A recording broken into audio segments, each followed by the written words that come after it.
अस्सलाम वालेकुम everyone, welcome to my channel मेरे ख्वाब और इसकी इस्लामिक ताबीर। आज एक नई वीडियो लेकर हाजिर हुई हूँ जिसमें आपको बताया जाएगा कि ख्वाब में आग का शरारा देखना कैसा है। चलिए शुरू करते हैं आज की वीडियो। हजरत इब्ने सीरीन रहमतुल्लाह अलैहिस्सलाम ने फरमाया, ख्वाब में शरारा आतिश यानी आग का शरारा देखना बुरी बात है जो उसे पहुँचेगी। अगर आग के शरारे इस पे बेकैस पढ़े तो दलील है कि मेहनत और बलाए सख्त में गिरफ्तार होगा। हजरत करमानी रहमतुल्लाह अलैहिस्सलाम ने फरमाया, अगर देखे शहर या कूचे में आग के शरारे गिरते हैं तो दलील है कि इस जगह जंग और फसाद या फितना उठेगा, और अगर आग के शरारे बहुत बड़े बड़े हैं तो दलील है कि अज़ाब खुदा ताला इसको या इस जगह को पहुंचेगा। और अगर देखे कि आग के शरारे लोगों पे गिरते हैं तो दलील है कि इस जगह जंग जदल और झगड़ा होगा। आग में डालना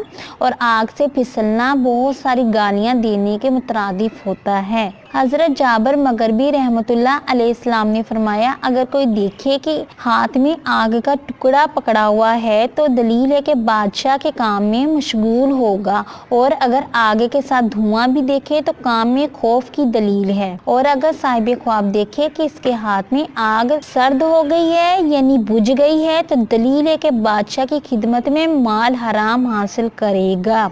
और अगर देखे कि आग में से एक टुकड़ा लोगों को देता है तो दलील है कि इसके काम से, इसके फेल से लोगों को रंज और नुकसान होगा और वो लोग इसके दुश्मन हो जाएंगे। और अगर साहिब ख्वाब देखे आग पर खाने की कोई चीज पकाए या वो खाए तो दलील है कि वो लोगों से अच्छी अच्छी बातें सुनेगा। उम्मीद करती हूँ कि अल्लाह तबारक ताला आपका ख्वाब आपके हक में बेहतर करे, और उम्मीद करती हूँ कि आपको ये वीडियो अच्छी लगी होगी तो इस वीडियो को लाइक करें, शेयर करें और सब्सक्राइब करें। और अगर कोई सवाल करना हो इस वीडियो के मतलब या किसी भी ख्वाब की कोई ताबीर मालूम करना चाहते हैं तो नीचे कमेंट्स में कर सकते हैं। Thanks for watching and supporting video. Allah Hafiz.